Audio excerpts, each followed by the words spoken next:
Eh bien, salut à tous, j'espère que vous allez bien. On se retrouve dans cette vidéo un petit peu exceptionnelle, notamment à cause des récentes élections d'hier qu'il y a eu, de la victoire du Rassemblement national avec Jordan Bardella, avec 31,5% des voix, et la dissolution de l'Assemblée nationale par Emmanuel Macron. Suite à ça, donc, il y a quelques bonnes nouvelles. Alors, quelles sont ces bonnes nouvelles? Eh bien, déjà, la loi sur l'euthanasie, cette infâme loi sur l'euthanasie, eh bien, elle est repoussée.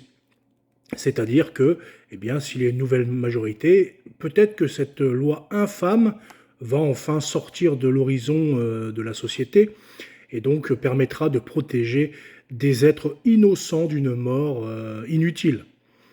Donc ça, c'est une très bonne nouvelle. La deuxième nouvelle, c'est que dans ce cirque républicain, nous pouvons quand même voir les golems pleurer, les golems en pleurs, les golems jouant sur les peurs, pensant que ça y est, la dictature nazie revient en France, que ça y est, le bruit des bottes, les bruits des bottes nazies arrivent. Enfin, tout ce cirque habituel, hein, c'est extrêmement sympa de regarder les réseaux sociaux dans ces temps d'élection pour voir tous ces golems en pleurs, en fait, hein, en train de rager, en train de pleurer. Alors que peu importe qui sera en tête dans le pays, il n'y aura pas de changement, de bouleversement énorme, en fait, et puis même pour un catholique.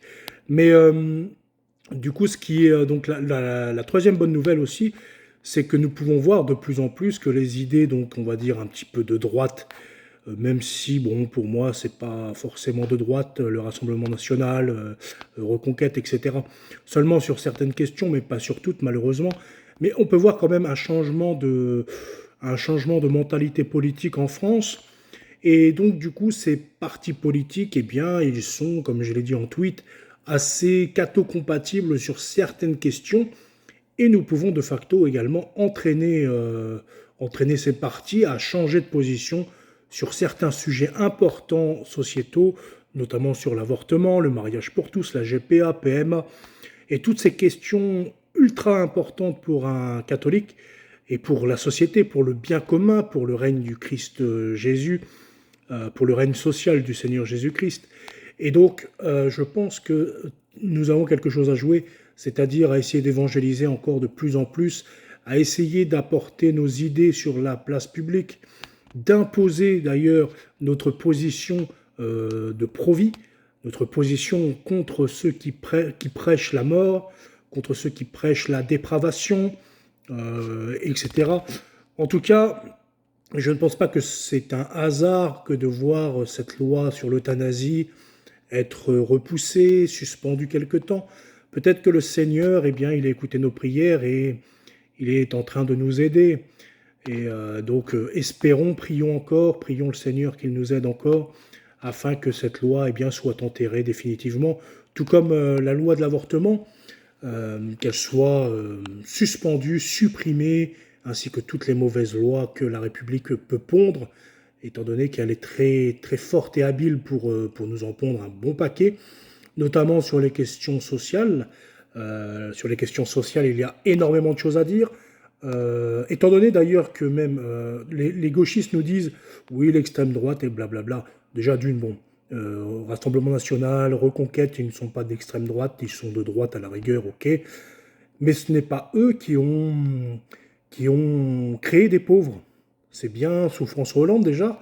On verra avec la prime du travail qui sera supprimée.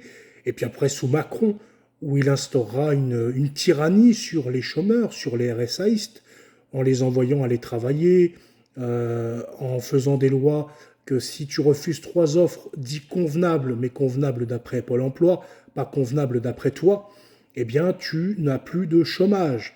Et le chômage, ce n'est pas quelque chose ce n'est pas un cadeau, c'est quelque chose que le travailleur a gagné en cotisant par le fruit de son travail. Sans oublier également les pertes de 20% du chômage à la fin du mois. C'est-à-dire que moi, personnellement, j'ai perdu à peu près 20% de mon chômage depuis Macron, et puis peut-être 25 ou 30% depuis toutes ces mauvaises lois avec Hollande, etc. Dans tous les cas, voilà. Il y a un massacre social, un massacre des pauvres en France, un massacre des innocents avec les enfants à naître massacrés dans le ventre de leur mère, un massacre des personnes âgées, des handicapés ou des malades avec cette future loi sur l'euthanasie qui, j'espère, sera définitivement supprimée. Et donc il faut, là, pendant jusqu'au mois de juin... Donc je disais, il faut en profiter pendant que le fer est encore chaud, c'est-à-dire à aller voir vos proches qui votent ou qui sont susceptibles de voter Macron, de voter Bardella, Zemmour, et puis peut-être LR et quelques autres petits partis de droite de ce genre, pour les pousser à adopter nos positions, les pousser à adopter la vie, à être contre les lois de mort, à être contre la dégénérescence, la décadence. Donc ce qui est bien également, ils ne sont pas parfaits, ça c'est sûr. Et moi, pour ma part, personnellement, je ne vote pas, puisque j'estime qu'ils ne sont pas contre la vie, ils ne sont pas pour la vie, ils sont bien souvent pour des lois liberticides, des lois meurtrières, hein, comme l'avortement. Ils ne sont pas assez vifs sur ces sujets-là. Dans tous les cas, voilà, bref, moi je vote pas, je suis royaliste, mais dans tous les cas, il faut essayer d'amener ces sujets-là sur la table et d'essayer d'imposer cela à la société. Et comme je disais, donc, voilà, RN, etc., eh bien, ce qui est bien, c'est qu'ils sont également contre cette décadence faite à nos enfants. Notamment, il y a quelques collectifs chez Reconquête pour défendre les enfants dans des maternelles, des primaires, contre les drag queens, par exemple, ou contre les enseignements infâmes. Il y a des collectifs de professeurs, donc ça, c'est plutôt une bonne chose. Il ne faut pas cracher non plus sur les bonnes choses, puisque nous, personnellement, politiquement, les catholiques ne représentent pas grand-chose.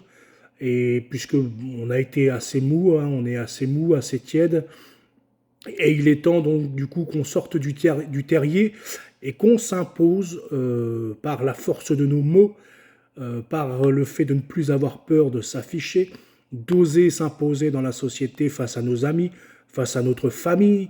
Il ne faut pas avoir peur et prêcher la vie, prêcher l'enseignement de l'Église catholique et ce que le Seigneur souhaite et attend de nous. Ça, c'est ultra important. Et le reste, de toute façon, je pense qu'il suivra. Le Seigneur aide les catholiques qui ne sont pas tièdes. Il ne les vomit pas. Donc arrêtons d'être tièdes et essayons d'imposer notre ligne politique dans ces partis qui sont, comme je disais, catho-compatibles. Ils sont plus ou moins compatibles avec nos idées. Il faut les pousser un petit peu pour qu'ils adoptent vraiment la ligne directrice de l'Église catholique et du règne social du Seigneur. Mais ils en sont tout proches par rapport à, par exemple, un LFI, ou bien souvent, enfin tous ceux de LFI, je ne parle pas forcément des électeurs, mais plutôt du parti en lui-même.